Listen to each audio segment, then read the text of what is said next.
assistant in News Australia. Si l'aviation ne parvient pas. We've also been getting strange reports of something moving under the Golden Gate Bridge. I mean, it must be 300 feet tall. Cars are tumbling off the Man, I wish I could do something about this. San Francisco has now become a war zone. Let the jets That was bring down weird. this massive creature. I don't know what is That was weirder.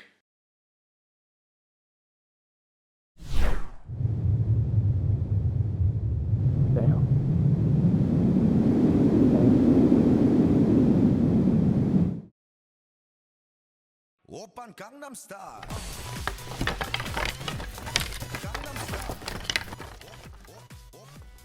Hey, that's not that bad. Holy shit! Damn! Hey! Something tells me I should do this.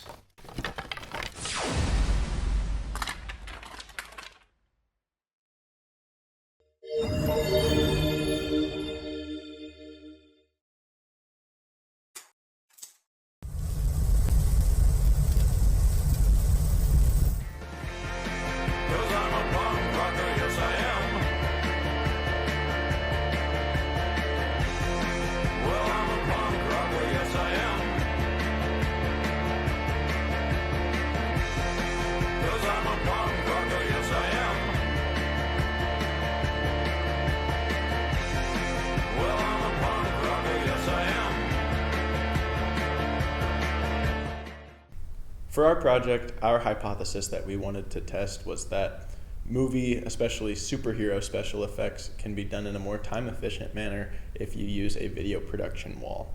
So what that meant for us was doing more work in the pre-production to create these backgrounds that had the effects already applied to them, and then we could just have Kale stand in front of them, time it right, and we'd get those like special effects to line up and create that visual effect right on camera. It made the post-production edit so much faster. The only edits that we had to make were cuts, color grading, sound design, and speed. We altered the speed on that one clip where Kale zooms off to the left. But other than that, all of those special effects were right behind Kale that whole time. And none of us really had any experience with visual effects, so we were able to use tools like Production Crate, which supply samples of visual effects that we were quickly able to just save and then apply to our timeline, add them to that background that we made. On top of that, for our backgrounds, none of us really had experience with Unreal Engine at the time of shooting this project, so we used AI to create 3 different backgrounds, one at our 0 angle, one at 90 degrees, and one at 180 degrees. And this allowed the sun and shadows to be consistent across those 3 different angles, and it allowed it to be very seamless for us to just use those 3 still images and then add the effects that we needed over top of them.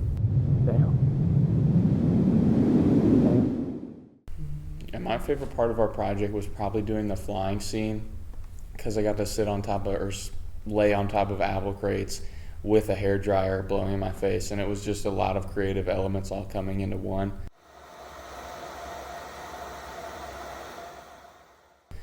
But the hardest part was probably timing my actions for the effects on the wall. So I had to make sure I stuck my hand up at the right time, said my line at the right time.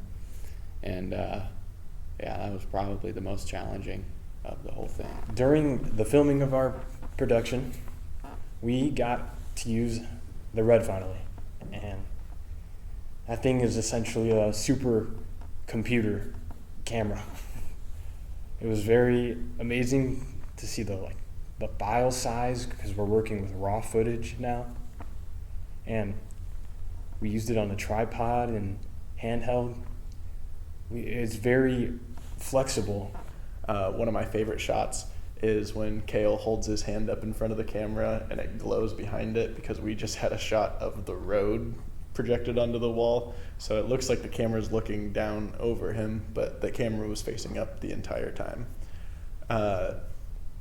Another shot that I really enjoy is the ray gun blast. It's not perfect, and that's kind of what I love about it, but we used an old school animation technique where we had different levels of intensity for that red glow that went across the screen, as well as the shadow and glow it would create on those windows.